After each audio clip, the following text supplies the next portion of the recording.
Hello दोस्तों, स्वागत है मेरे YouTube चैनल ITI ऑनलाइन में। दोस्तों, जैसा कि मैं हर नए नोटिफिकेशन के बारे में आपको अपडेट देता रहता हूं, तो आज हम बात करेंगे रेलवे रिक्रूटमेंट सेल के बारे में। ये नॉर्थ सेंट्रल रेलवे की ओर से अप्रेंटिसशिप के पोस्ट निकली हुई है। तो दोस्तों चलिए बिना टाइम गवाए शुरू करते हैं नोटिफिकेशन को। चलिए दोस्तों, सबसे पहले हम बात कर लें कि इसकी फॉर्म फिल की डेट कब से स्टार्ट हो रही है। तो इनकी ओपनिंग डेट है आपकी 2/7/2022 से। ये 2/7/2022 से आपका फॉर्म स्टार्ट हो जाएगा। ये फॉर्म की एंडिंग डेट है 1/8/2022, 23:59 यानी कि 12 बजे तक ये फॉर्म आप फिल कर सकते हैं 1 अगस्त तक। चलिए दोस्तों, साइट के बारे में बात कर लें तो ये यहाँ पे साइट दी हुई है www.rrcpryj.org पे। आप यहाँ से फॉर्म को फिल कर सकते हैं दोस्तों। चलिए नीचे की तरफ बढ़ते हैं बिना टाइम गवाए। सबसे पहले हम बात करेंगे एज क्राइटेरिया के बारे में दोस्तों। यहाँ पे आपकी एज होगी minimum 15 years of age and maximum 24 years of age, और एज को काउंट किया जाएगा 1/8/2022 पे।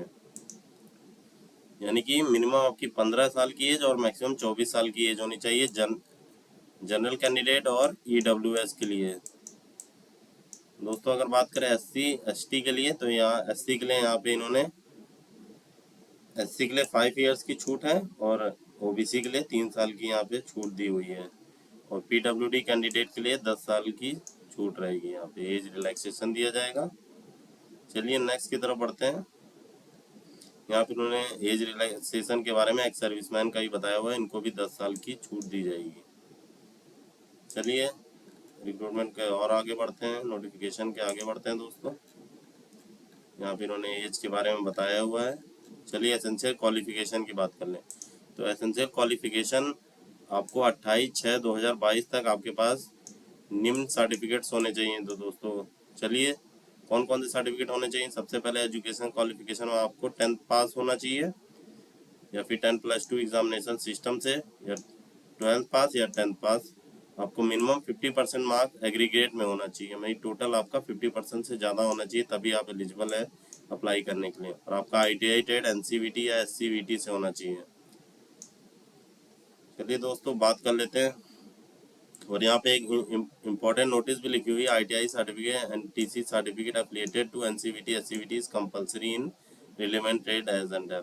जैसे जैसे जिस ट्रेड में जो चीज़ें कंपलसरी है, जैसे कहीं किसी ट्रेड में आपको SCVT नहीं मांगते तो वहाँ पे वो चीज़ एलिजिबल नहीं होगी दोस्तों। चलिए दोस्तों शुरू कर लेते हैं कौन सी पोस्ट की फॉर्म निकले हुए हैं। तो सबसे पहले फिटर की फॉर्म निकले हैं आपके, वेल्डर J और E की, आर्मेचर विंडर में आर्मेचर विंडर से ITI, वेल्डर के लिए वेल्डर से ITI, फिटर के लिए फिटर से ITI।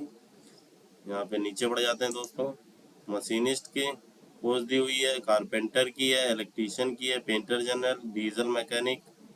यहाँ पे information and communication technology, maintenance wireman से। यहाँ पे प्लम्बर से आपको, यहाँ मैकेनिक कम ऑपरेटर इलेक्ट्रॉनिक कम्युनिकेशन सिस्टम से, हेल्थ सैनिटरी इंस्पेक्टर से, multimedia and web page designer से, MMTM से यानी कि जिनको mechanic machine tools and maintenance कहते हैं, क्रेन से, ड्राफ्टमैन से, स्टेनोग्राफर हिंदी, स्टेनोग्राफर इंग्लिश। चलिए दोस्तों आगे बढ़ जाते हैं। यहाँ पे इन्होंने बताया हुआ है कि जैसा कि मैंने पहले ऊपर बताया था, SSC यानी कि 10th पास और ITI का रिजल्ट जो जिनका पास 28/6/2022 तक आ जाता है, खाली वही एलिजिबल है। बाकी जिनका रिजल्ट वेटिंग में है तो वो एलिजिबल नहीं होंगे, इन्होंने क्लियरली बताया हुआ है दोस्तों। चलिए नीचे की तरफ बढ़ते हैं। ट्रेड वाइज स्लॉट्स यहाँ पे दिए हुए हैं। तो जिस डिवीज़न में जैसे जनरल की सीट है तो वहाँ जनरल कैंडिडेट को, और अगर कुछ सीटें बैकलॉग में रह जाती हैं तो वहाँ पे रिजर्वेशन के तहत आपको सेलेक्ट किया जा सकता है दोस्तों। चलिए आगे बढ़ जाते हैं दोस्तों। यहाँ पे इन्होंने पेमेंट वेमेंट के बारे में बताया हुआ है, तो पेमेंट के बारे में जान लेते हैं। तो आपका पेमेंट रहने वाला है 100 रुपये, जो कि नॉन रिफंडेबल है। और अगर आप SC ST कैंडिडेट हैं तो यह आपके लिए फॉर्म फ्री है, या फिर वुमेन कैंडिडेट के लिए फॉर्म पूरी तरीके से फ्री है। बाकी जनरल EWS और OBC के लिए 100 रुपीज़ फीस है। यहाँ पे इन्होंने फॉर्म फिलिंग के लिए साइट के बारे में बताया है, जो कि मैं ऊपर आपको बता चुका हूँ। यहाँ पे इन्होंने बताया हुआ है कि कौन से ट्रेड के लिए कौन से कैंडिडेट एलिजिबल हो सकते हैं अगर वो PWD भी है।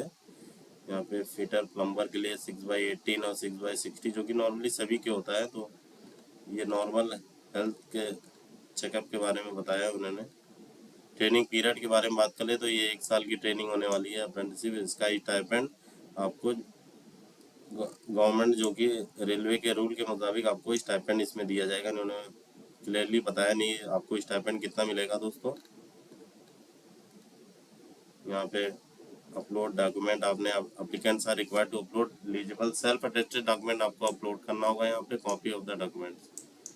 यहाँ पे इन्होंने बताया फॉर्म के लिए PDF फॉर्मेट के लिए साइज बता दिया 50 KB से 200 KB के बीच होना चाहिए। ये फॉर्म कैसे फिल करना है इनके बारे में इन्होंने बताया। बाकी मैंने आपको चीज़ें बता दी हैं। वीडियो अच्छा लगा तो प्लीज़ लाइक और सब्सक्राइब कर दीजिए, और बाकी की जानकारी के लिए वीडियो पे बने रहिए।